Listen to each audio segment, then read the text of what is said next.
Hi dears, എന്തൊക്കെ എല്ലാവരുടെയും വിശേഷം? എല്ലാവരും സുഖമായിരിക്കുന്നോ? ഇന്നൊരു സോയ ചങ്ക്സ് വെച്ച് ചെയ്തെടുത്തിട്ടുള്ള സോയ പെപ്പർ ഫ്രൈഡ് റെസിപ്പി കൊണ്ടാണ് വന്നിട്ടുള്ളത്. കിടിലൻ ടേസ്റ്റാണ് കേട്ടോ, ഒന്നും പറയാനില്ല, അടിപൊളിയാണ്. അപ്പോൾ റെസിപ്പിയിലേക്ക് പോകുന്നതിന് മുമ്പ് വീഡിയോ എല്ലാവരും ഒന്ന് സ്കിപ്പ് ചെയ്യാതെ മുഴുവനായിട്ട് കാണാൻ ശ്രമിക്കണേ. നമുക്കിത് എങ്ങനെ ഉണ്ടാക്കുന്നത് നോക്കിയാലോ? അതിനായിട്ട് ആദ്യം തന്നെ ഞാനിവിടെ 2 കപ്പ് സോയ വേവിച്ചെടുത്തിട്ടുണ്ട്. ഒരു 2 മിനിറ്റ് നേരം തിളച്ച വെള്ളത്തിലിട്ട് ഒന്ന് തിളപ്പിക്കുക. അതിലേക്ക് കുറച്ച് ഉപ്പിട്ട് കൊടുത്തിട്ടാണ് കേട്ടോ ഞാൻ വേവിച്ചിട്ടുള്ളത്. എന്നാൽ മാത്രമേ സോയയിലേക്ക് കുറച്ച് ഉപ്പ് പിടിക്കുകയുള്ളൂ. എന്നിട്ട് ഇത് നല്ല പോലെ വെള്ളമൊക്കെ പിഴിഞ്ഞെടുത്ത് വെച്ചിട്ടുള്ള സോയയാണ്. ഒരുപാട് വലിപ്പമുള്ള പീസസൊക്കെ നോക്കിയിട്ട് ഇതുപോലെ ഒന്ന് 2ആക്കി കട്ട് ചെയ്തിട്ടിട്ടുണ്ട് കേട്ടോ. സോയയിലത്തെ വെള്ളം നല്ലോണം പിഴിഞ്ഞ് കളയണം കേട്ടോ, എന്നാൽ മാത്രമേ മസാല നല്ലോണം അതിലേക്ക് പിടിക്കുകയുള്ളൂ.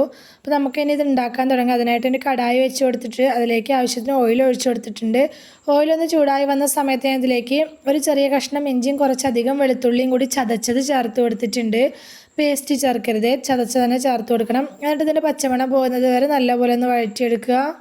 ഇഞ്ചി വെളുത്തുള്ളിയുടെയും പച്ചമണം ഒന്ന് പോയ ശേഷം അതിലേക്ക് മീഡിയം സൈസിലുള്ള 2 സവാള കട്ട് ചെയ്ത് ചേർത്ത് കൊടുത്തിട്ടുണ്ട്. ഇത് നന്നായിട്ടൊന്ന് വഴറ്റിയെടുക്കുക. സവാള കളർ ചേഞ്ചായി വരുന്നത് വരെ, ബ്രൗൺ കളർ ആവുന്നത് വരെ വഴറ്റേണ്ട ആവശ്യമൊന്നുമില്ല. സവാള നന്നായിട്ടൊന്ന് സോഫ്റ്റായി വരുന്നത് വരെ വഴറ്റിയെടുത്താൽ മതി. ഞാനതിലേക്ക് കുറച്ച് കറിവേപ്പില കൂടി ചേർത്ത് കൊടുത്തിട്ടുണ്ട്. എന്നിട്ട് വീണ്ടും നന്നായിട്ടൊന്ന് വഴറ്റിയെടുക്കുന്നുണ്ട്. ഇതപ്പോൾ സവാളയൊക്കെ നന്നായിട്ടൊന്ന് വഴന്ന് വന്നിട്ടുണ്ട്. ഈ സമയത്ത് 1/4 ടീസ്പൂൺ മഞ്ഞൾപ്പൊടി, 1 ടീസ്പൂൺ മല്ലിപ്പൊടി, 1/4 ടീസ്പൂൺ ചെറിയ ജീരകത്തിൻ്റെ പൊടി, 1/2 ടീസ്പൂൺ ഗരം മസാലപ്പൊടി, 1 ടീസ്പൂൺ കുരുമുളക് പൊടി, പിന്നെ 1/4 ടീസ്പൂണോളം പെരിഞ്ജീരകപ്പൊടി. ഇത്രയും പൊടികളാണ് ഞാൻ ചേർത്ത് കൊടുത്തിട്ടുള്ളത്. മസാലപ്പൊടികളൊക്കെ നിങ്ങളുടെ ടേസ്റ്റിനനുസരിച്ച് അളവിൽ വ്യത്യാസം വരുത്തി ചേർത്ത് കൊടുക്കുക കേട്ടോ. ഈ പൊടികളുടെയൊക്കെ പച്ചമണം പോകുന്നത് വരെ നല്ലപോലെ ഒന്ന് വഴറ്റിയെടുക്കുക. നമ്മളിതിലേക്ക് മുളക് പൊടി ആഡ് ചെയ്യുന്നില്ല. സോയ പെപ്പർ ഫ്രൈ ആയതുകൊണ്ട് തന്നെ കുരുമുളകാണ് നമ്മൾ എരിവിനായിട്ട് ഇതിലേക്ക് ചേർത്ത് കൊടുത്തിട്ടുള്ളത്. അത് നിങ്ങളുടെ എരിവിനനുസരിച്ച് ചേർത്ത് കൊടുക്കുക കേട്ടോ. പൊടികളൊക്കെ നന്നായിട്ടൊന്ന് മുരിഞ്ഞ് വന്ന ശേഷം ഞാനിതിലേക്ക് മീഡിയം സൈസിലുള്ള 2 തക്കാളി നല്ല നൈസായിട്ട് കട്ട് ചെയ്തിട്ട് അത് ചേർത്ത് കൊടുത്തിട്ടുണ്ട്. നല്ല കനം കുറച്ച് അരിഞ്ഞെടുത്താൽ പെട്ടെന്ന് തന്നെ നമുക്ക് വഴന്ന് കിട്ടും കേട്ടോ. എന്നിട്ട് നന്നായിട്ടൊന്ന് വീണ്ടും വഴറ്റിയെടുക്കുക. തക്കാളിയൊക്കെ നന്നായിട്ടൊന്ന് ഉടഞ്ഞ് വരണം. ഇതാപ്പം നമ്മുടെ തക്കാളിയൊക്കെ നന്നായിട്ട് തന്നെ ഒന്ന് ഉടഞ്ഞ് വന്നിട്ടുണ്ട്. ഈ സമയത്ത് ഇതിലേക്ക് കുറച്ച് ഗ്രേവി കിട്ടണം. അതിന് വേണ്ടിയിട്ട് ഞാൻ കുറച്ച് വെള്ളം ഒഴിച്ച് കൊടുക്കുന്നുണ്ട്. വെള്ളം ഒഴിച്ച് കൊടുക്കൽ കഴിഞ്ഞാൽ ഇത് നന്നായിട്ടൊന്ന് ഇളക്കി കൊടുക്കുക. ഇത് നന്നായി ഒന്ന് തിളച്ച് വരുന്ന സമയത്ത് നമ്മൾ വെള്ളമൊക്കെ പിഴിഞ്ഞ് മാറ്റി വെച്ചിട്ടുള്ള സോയ ചങ്ക്സ് ഇതിലേക്ക് ഇട്ട് കൊടുക്കുക. സോയ ചങ്ക്സിലെ വെള്ളം നല്ല രീതിയിൽ തന്നെ പിഴിഞ്ഞ് കളഞ്ഞിട്ടുണ്ടാവണേ, എന്നാൽ മാത്രമേ ഈ സോയയിലേക്ക് ഈ മസാലയൊക്കെ നന്നായിട്ടൊന്ന് പിടിച്ച് കിട്ടുള്ളൂ. നമ്മൾ സോയ ഇട്ട് കൊടുത്ത് ഒന്നങ്ങ് ഇളക്കിയെടുക്കുമ്പോഴത്തേന് തന്നെ സോയ അതിലെ നമ്മുടെ മസാലയിലെ വെള്ളം മുഴുവനും അങ്ങ് വലിച്ചെടുത്തിട്ടുണ്ടാവും കേട്ടോ. അപ്പോൾ ആ മസാലയും ഇതൊക്കെ ആ സോയയിലേക്ക് നന്നായിട്ട് പിടിക്കണമെന്നുണ്ടെങ്കിൽ നമ്മൾ കുറച്ച് വെള്ളം ഒഴിച്ചിട്ട് തന്നെ തിളപ്പിച്ചെടുക്കണം. ഇനി ഇത് നല്ലപോലെ ഒന്ന് ഇളക്കിയെടുത്ത ശേഷം ഇതൊന്ന് മൂടി വെച്ച് കൊടുക്കണം. അതിന് മുമ്പേ ഞാൻ ഉപ്പിട്ടിട്ടാണ് കുറച്ച് ഉപ്പിട്ടിട്ടാണ് വേവിച്ചെടുത്തിട്ടുള്ളത്. എന്നാൽ പോലും ഇതിലേക്ക് കുറച്ച് ഉപ്പിൻ്റെ കുറവുണ്ട്. അതുകൊണ്ട് ഞാൻ വളരെ കുറച്ച് ഉപ്പ് മാത്രം ആഡ് ചെയ്ത് കൊടുത്തിട്ടുണ്ട്. അപ്പോൾ നോക്കി മാത്രം ചേർത്ത് കൊടുക്കുക കേട്ടോ. ഉപ്പും കൂടി ചേർത്ത് കൊടുത്ത ശേഷം വീണ്ടും നന്നായിട്ടൊന്ന് മിക്സ് ചെയ്തെടുക്കുക. ഇനി നമുക്കിതൊന്ന് മൂടി വെക്കണം. ഒരു 5-6 മിനിറ്റ് ഇത് മൂടി വെച്ചിട്ട് നമുക്കൊന്ന് വേവിച്ചെടുക്കാനുണ്ട്. അപ്പോൾ ഇടയിൽ നമ്മൾ മൂടി തുറന്ന് ഒന്ന് ഇളക്കി കൊടുക്കാൻ മറക്കരുത്. നമ്മൾ ചേർത്ത് കൊടുത്ത വെള്ളം ഓൾറെഡി സോയ വലിച്ചെടുത്ത് കഴിഞ്ഞിട്ടുണ്ട്. അപ്പോൾ ഇതിൽ ഒരുപാട് വെള്ളമൊന്നും പിന്നെ ഉണ്ടാവില്ല.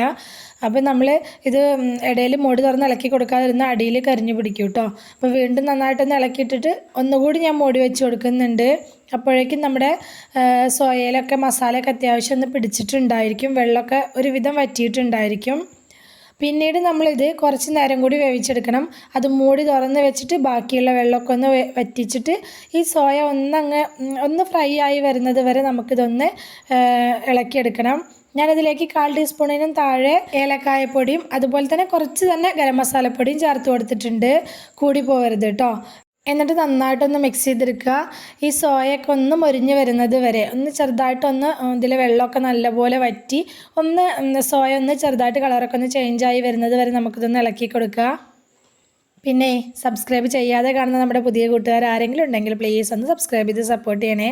ഞാനിടുന്ന പുതിയ വീഡിയോസിനൊക്കെ നോട്ടിഫിക്കേഷൻ കിട്ടാൻ വേണ്ടിയിട്ട് ആ ബെൽ ബട്ടണും കൂടി ഒന്ന് പ്രസ് ചെയ്ത് വയ്ക്കാൻ മറക്കല്ലേ കേട്ടോ.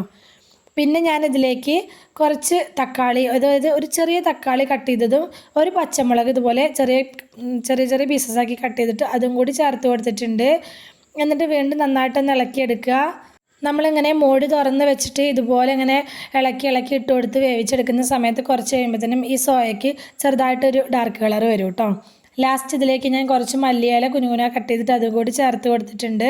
ഇത് നല്ലപോലെ ഒന്ന് ഇളക്കി യോജിപ്പിച്ചെടുക്കുക. ഇത്രയേ ഉള്ളൂ, നമ്മുടെ അടിപൊളി കിഡിലൻ ടേസ്റ്റിലുള്ള സോയ പെപ്പർ ഫ്രൈ ഇവിടെ റെഡി ആയിട്ടുണ്ട്. നല്ല ടേസ്റ്റാണ് കേട്ടോ, കിഡിലൻ ടേസ്റ്റാണ് ഇത് കഴിക്കാനായിട്ട്. നമ്മുടെ നോൺ വെജ് കഴിക്കുന്ന അതേ ടേസ്റ്റ് തന്നെയാണ് ഇത് കഴിക്കാനായിട്ട്. ഇതുപോലെ നിങ്ങൾ ട്രൈ ചെയ്ത് നോക്കാത്തവരാണെങ്കിൽ തീർച്ചയായിട്ടും ഒന്ന് ട്രൈ ചെയ്ത് നോക്കണം കേട്ടോ. ഇപ്പോൾ ഇറച്ചിയോ മീനോ മുട്ടയോ ഒന്നും ഇല്ലാത്ത സമയത്ത് ഇതുപോലെ മക്കൾക്കാണെങ്കിലും ഉണ്ടാക്കി കൊടുക്കുക. അതിപ്പോൾ നല്ല ചൂട് ചോറിൻ്റെ കൂടെ ആണെങ്കിലും ചപ്പാത്തിയുടെ കൂടെ ആണെങ്കിലും അപ്പത്തിൻ്റെ കൂടെയൊക്കെ ആണെങ്കിലും അടിപൊളിയാണ് കേട്ടോ. ഇനിയിപ്പോൾ ഇത് മക്കളുടെ ലഞ്ച് ബോക്സിലേക്ക് ആക്കി കൊടുക്കാനായിട്ടാണെങ്കിലും അടിപൊളിയാണ്. സോയ ചങ്ക്സ് വെച്ചിട്ട് ഇതുപോലെ ഒരു പെപ്പർ ഫ്രൈ നിങ്ങൾ തയ്യാറാക്കി നോക്കിയിട്ടില്ല എന്നുണ്ടെങ്കിൽ ഇത് മസ്റ്റ് ട്രൈ ആണ് കേട്ടോ. അപ്പോൾ പുതിയതായിട്ട് നമ്മുടെ വീഡിയോ കാണുന്ന കൂട്ടുകാർ ആരെങ്കിലും ഉണ്ടെങ്കിൽ നമ്മുടെ ചാനലിൽ നല്ല നല്ല റെസിപ്പീസൊക്കെ ഞാൻ പോസ്റ്റ് ചെയ്തിട്ടുണ്ട് കേട്ടോ. സിമ്പിളായിട്ട് തയ്യാറാക്കിയെടുക്കാൻ പറ്റിയ നല്ല സ്നാക്സിൻ്റെയും റൈസിൻ്റെ ഒക്കെ റെസിപ്പീസ് പോസ്റ്റ് ചെയ്തിട്ടുണ്ട്. അപ്പോൾ താല്പര്യമുള്ളവരൊന്ന് കയറി നോക്കണേ. വീഡിയോ ഇഷ്ടമായിട്ടുണ്ടെങ്കിൽ മറക്കാതെ ലൈക്ക് ചെയ്യണേ. നിങ്ങളുടെ അഭിപ്രായങ്ങളൊക്കെ കമൻറ്റായിട്ട് പറയണം. അതുപോലെ തന്നെ റെസിപ്പി ഇഷ്ടമായിട്ടുണ്ടെങ്കിൽ നിങ്ങളുടെ ഫ്രണ്ട്സിനോ ഫാമിലിക്കോ ഒക്കെ ഒന്ന് ഷെയർ ചെയ്ത് കൊടുക്കുക കൂടി വേണേ. ഇതുവരെ കൂടെ നിന്ന് സപ്പോർട്ട് ചെയ്തിട്ടുള്ള എൻ്റെ എല്ലാ മുത്തമണികൾക്കും ഒരുപാട് നന്ദി. എന്നാൽ ശരി, സിമ്പിൾ ആൻഡ് ടേസ്റ്റി റെസിപ്പിയുമായി ഞാൻ വീണ്ടും വരാം. ബൈ.